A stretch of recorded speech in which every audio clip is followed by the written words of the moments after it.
IAS அதிகாரி என்றால் நீதிமன்றத்தை விட மேலானவர் என தன்னை நினைத்துக் கொள்கிறாரா என சென்னை மாநகராட்சி ஆணையருக்கு சென்னை உயர்நீதிமன்றம் சரமாரி கேள்விகளை எழுப்பியிருக்கிறது. மேலும் சென்னை மாநகராட்சி ஆணையர் நேரில் ஆஜராகவும் உத்தரவிட்டிருக்கிறது. கூடுதல் விவரங்களை எமது செய்தியாளர் சுரேஷ் வழங்க கேட்கலாம். வணக்கம் சுரேஷ், இந்த வழக்கின் பின்னணி என்ன? மேலும் இந்த உத்தரவு தொடர்பான முழு விவரங்கள் என்ன? பதிவு பண்ணுங்க. வணக்கம். சென்னை மாநகராட்சியின் 5வது மண்டலமான ராயபுரம் மண்டலத்தில் இருக்கக்கூடிய சட்டவிரோத கட்டுமானங்களுக்கு எதிராக நடவடிக்கை எடுக்க வேண்டும் என்ற கோரிக்கையுடன் சென்னையை சேர்ந்த வழக்கறிஞரும் முன்னாள் கவுன்சிலருமான ருக்மாங்கதன் என்பவர் உயர்நீதிமன்றத்தில் வழக்கு தாக்கல் செய்திருந்தார். இந்த வழக்கை விசாரித்த உயர்நீதிமன்றம் ராயபுரத்தில் இருக்கக்கூடிய விதிமீறல் கட்டிடங்கள் மீது நடவடிக்கை எடுக்க வேண்டும் என்று உத்தரவிட்டது. அதுபோல பிற மண்டலங்களிலும் உள்ள சட்டவிரோதமான கட்டுமானங்களுக்கு எதிராக நடவடிக்கை எடுக்கவும் உத்தரவிட்டிருந்தது.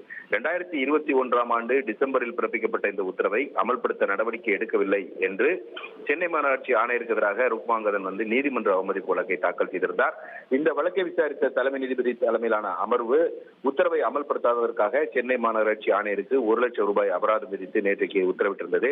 இந்த சூழ்நிலையில இந்த அபராதத்தை செலுத்த வேண்டும் என்ற உத்தரவை நிறுத்தி வைக்க வேண்டும் என்ற கோரிக்கையுடன் கூடுதல் தலைமை வழக்கறிஞர் ஜே ரவீந்திரன் தலைமை நீதிபதி அமர்வுல இன்றைக்கு முறையீடு செய்தார். அப்போது குறுக்கிட்ட தலைமை நீதிபதி ஸ்ரீராம், வழக்கறிஞர்கள் தவறான பிரமாண பத்திரத்தை கொடுத்திருந்தாலும் கூட அதை படித்து பார்த்துதான் அவர் கையெழுத்திட்டிருக்க வேண்டும். அப்படி செய்யவில்லை என்றால் அவர் ஆணையராக இருக்கவே தகுதி இல்லாதவர் என்று தெரிவித்தார். ஐஏஎஸ் அதிகாரி என்றால் நீதிமன்றத்தை விட மேலானவர் என நினைக்கிறாரா? நீதிமன்றத்தின் அதிகாரத்தை நாங்கள் காட்டலாமா எனவும் தலைமை நீதிபதி காட்டமாக கேள்வி எழுப்பினார்.